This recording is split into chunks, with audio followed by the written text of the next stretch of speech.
Hey guys, so today we're going to talk about how I break down a quote from a renovator. The problem I'm finding in this industry is that quotes are all over the place. Nobody quotes the same. I'm going to show you some examples here and how I break it down to help try to streamline the process and keep everything simplified and equal.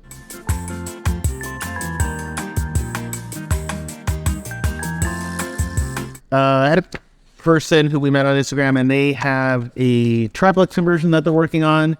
They got 3 quotes, so I decided I would give them my opinion, and I'm going to show you how I broke out the quotes that she got from the contractors.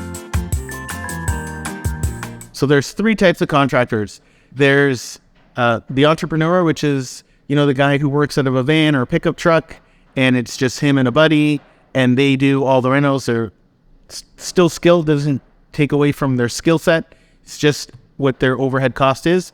And then you'll have a middle guy that has a few crews out there.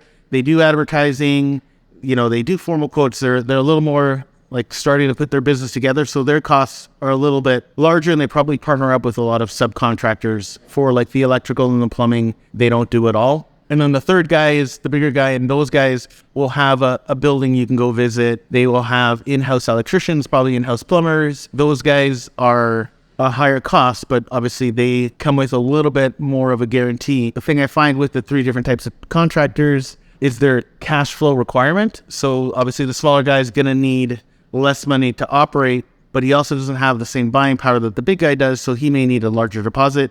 Middle guy is around the middle, and then the bigger guys usually can do 30-day terms, which is what you want to do. Ideally, you want to have as much terms as possible with your contractor. Okay, so different companies, there's obviously lots of different companies out there, so they all have different overheads, so everyone's not going to be the same. The guy that works, from home, out of his van, just to pay his bills, his overhead costs are going to be significantly lower than the bigger contractor that has a building, has lots of overhead, and has managers managing his team. They're going to be able to take on more work, but it also costs more money. So how I vet the 3 types of contractors, or how I identify the 3 types of contractors. Once you get your quote from the company, or what 3 contractors or 5 contractors, however many you're going to get to vote to bid on your project, you're going to take a look and Google search them. Do they have a physical address? And is the physical address an apartment building that they own or they're working in, or is it a small little house that they operate out of, or do they not have an address at all, right? So those are things that you want to kind of help narrow down and understand their business, because they're going to be higher priced because of X, Y, and Z.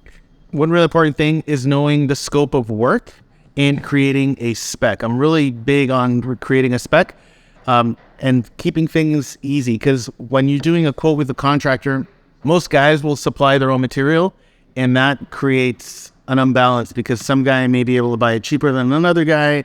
Also, the quality of the product sometimes is very difficult to determine an apples to apples quotation. So one of the things I do is I'll go on Home Depot and I'll add on the shopping cart everything I want to buy and try to keep it in the price point that I'm looking to purchase.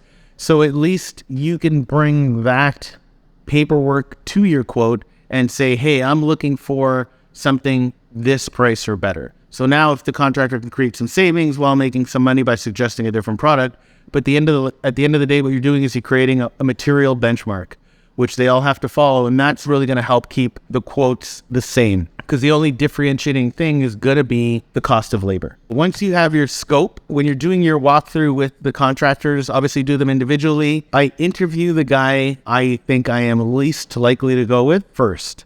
And the reason is when I come up with my scope, any questions he may have, like, is the kitchen layout going to change? And you haven't thought about that option or even put it in your mind. Then when you bring on the second guy and the third guy and the fourth guy, those guys, you can articulate more of your thought process. So it's like a way to get an idea from a contractor on how to get it done, as well as, be loose with the initial quote. But the remaining quotes, you want to try to make sure that the scope is clearly defined. Okay, so let's take a look at some of these quotes and see how they level out and kind of how I look at it. The first thing I'll look at is the price, the total price of the project. I mean, you're going to get quotes up here, you're going to get quotes down here, but at the end of the day, they should be somewhere in between in price. no contractor should be 10 times more than another. And the smaller guy shouldn't be an astronomically cheaper, because when things are too good to be true, they usually are. And that's where a lot of people get taken advantage of. And the next thing I look at is I will review all the quotes and see if they're missing anything from my initial scope. So for example, in these projects, I review this project, and one of the things I noticed that was not in here, the electrical. A lot of guys didn't quote out how the electrical was going to work out. So for me, what this tells me is when this quote was happening, there was obviously a unknown, which was electrical, because all three contractors didn't know what the electrical plan for this project was. And nobody expects you to. So this is why I try to use that first guy to kind of, he would have brought up that question or maybe asked the question, and then you could have kind of narrowed it down and tried to figure out what is your electrical plan, or at least have some sort of similar plan so that each guy kind of has the same idea, and then they'll be better able to quote you. One of the guys that I liked is he put in a estimated amount for the electrical work cost, even though the other guys were completely unsure. So that to me means that guy's got a little more experience. It helps identify guys who have more experience in those areas versus the other guys, they might not have as much experience in electrical. Or the other thing they may be doing is they may just solely rely on the electrician to tell him how it's done. Okay, another thing that helps narrow down how you get a quote is by asking them to put it in a certain structure. Or else you're gonna get 3 different quotes, and they're gonna be however they normally do it, and you're not gonna have any control, which makes it harder to identify the apples to apples comparison. For example, on this quote here, this I see a lot is just a typical summary of the scope of work laid out, and then, you know, a big price at the end for the project.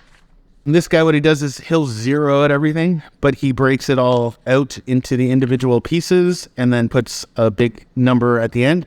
Also not helpful. Like, it's cool to know that you're not missing anything, but it may as well be the same as a summary, because you can identify, like for example, in this case, this $60,000, you can identify where each of that item is going, or how much of each piece is costing you what. And as an investor and you're trying to budget, or even just as a homeowner and you're trying to budget your project, well, maybe if you knew that the kitchen's going to cost you $10,000, you could remove that kitchen, or maybe put it on the back burner for now. If it was broken out, you could remove that item, and then you could still have a working budget that you could proceed with, where guys like this, when they lay it all out, I'm either saying yes or no to the price. Versus this third guy, this third contractor, the typical quotes I do will be a little more detailed, and we'll show you some examples of that. But what I do is I would break out the scope of work, and then each item would have a general cost or category assigned to it. So this guy kind of breaks out where the money is going, and that you as a homeowner, now you can identify, okay, well, you know what, maybe this, I didn't plan for, $6,000 in the kitchen budget. So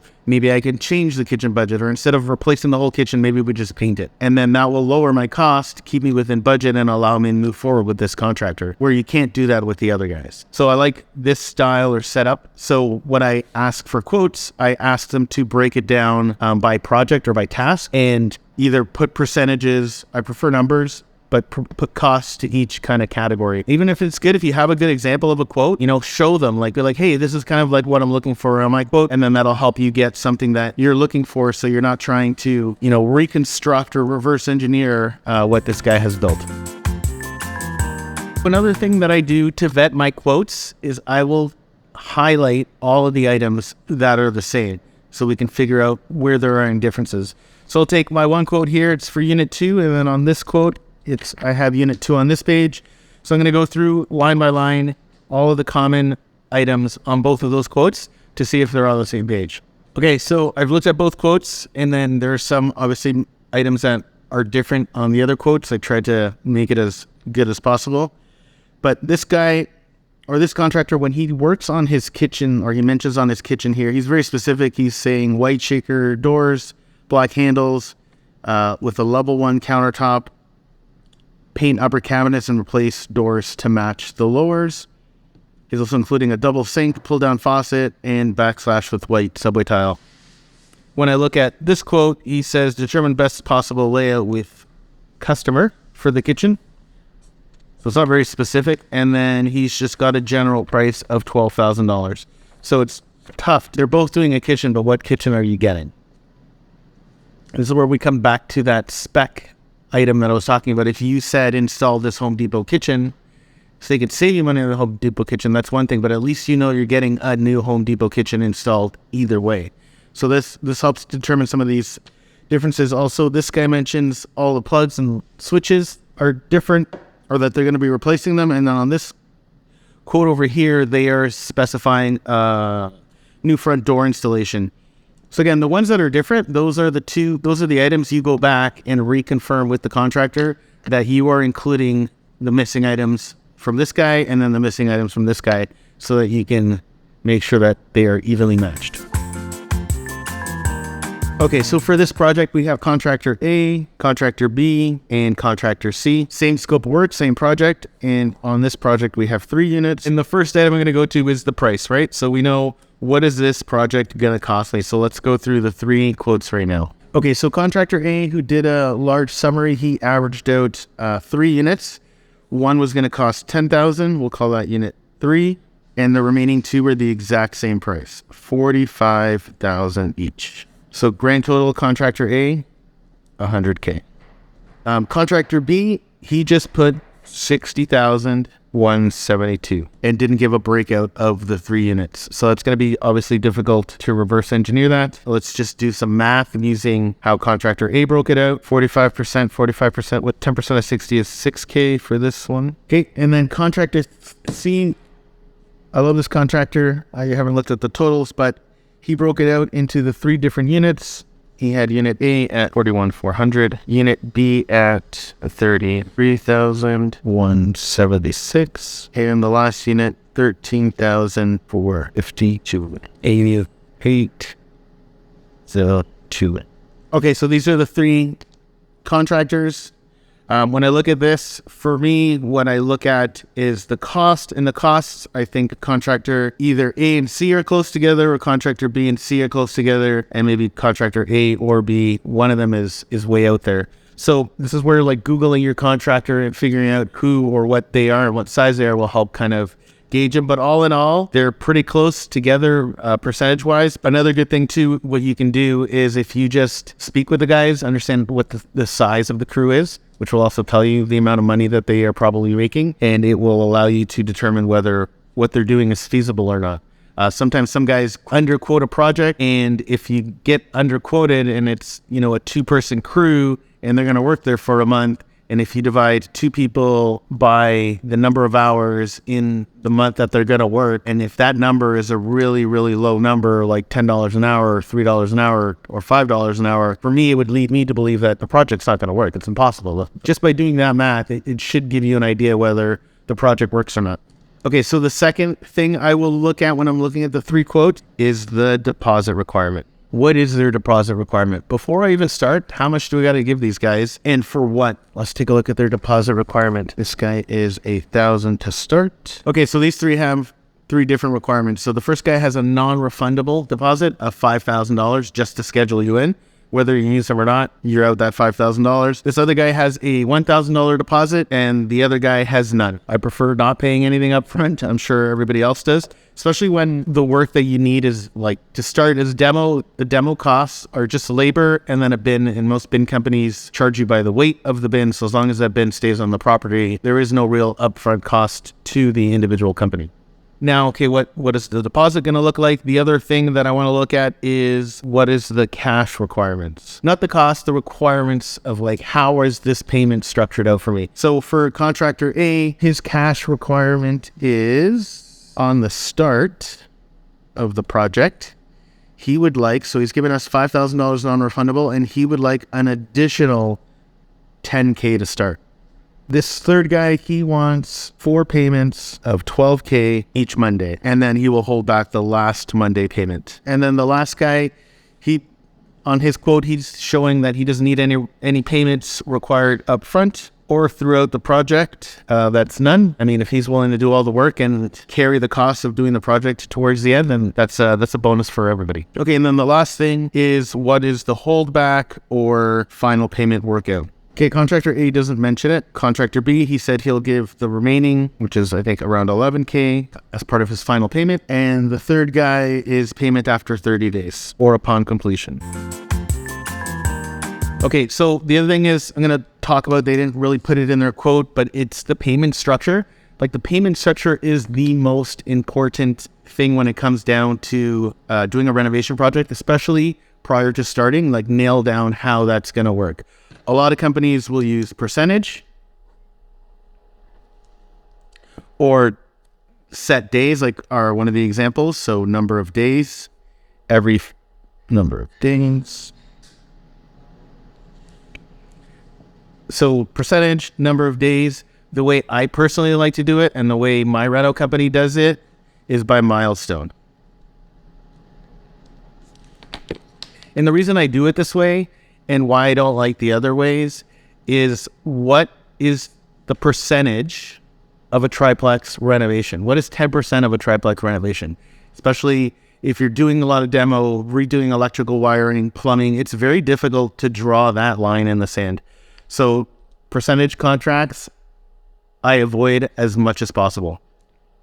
Number of days, same thing.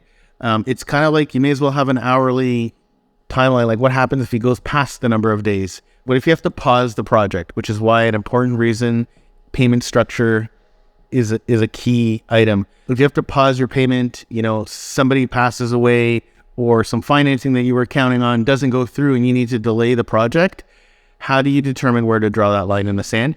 And that's why milestone payments are the best. So for milestone payments in our business structure, items I'll put in my milestone payment will be demo, electrical rough-in, plumbing rough-in, the drywall, the plaster,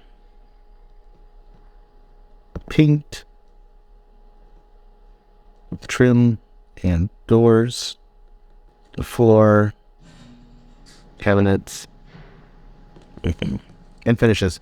So how I typically structure my milestone is I will go into demo.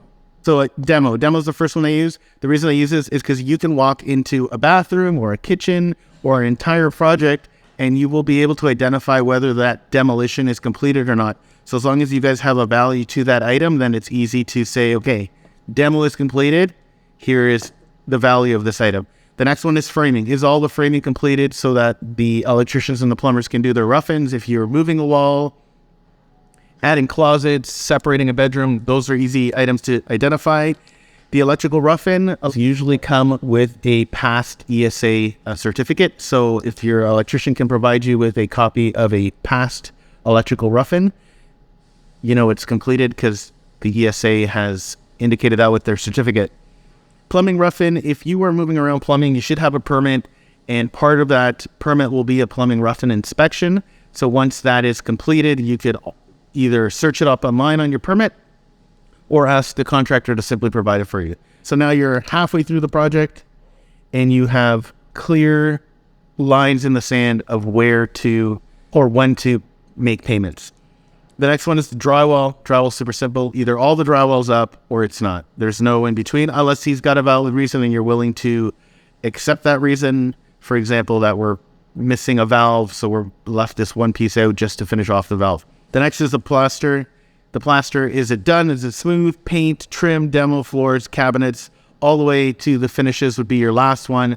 And then the finishes are all of the final touches. Any other little knicks or any back trim that needs to get completed, that's when you do that there. And throughout these milestones, I go in and I do a walkthrough and an inspection. And if there is something that you find like, hey, he missed this nail or screw he didn't demo, you can identify that as you move along on the project. So I find this is the best way to do it versus percentages and number of days and creating like a payment schedule.